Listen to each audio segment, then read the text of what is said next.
अस्सलामुअलैकुम। आज मुझे जिस मौजू पर लफ्ज़ शायरी करने का मौका मिला है वो है यौम आज़ादी।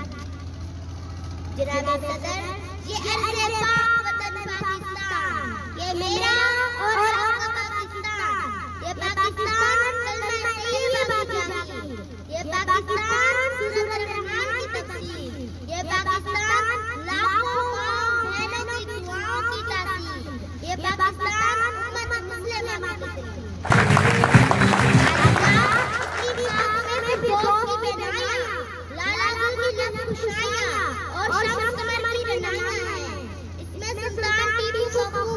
और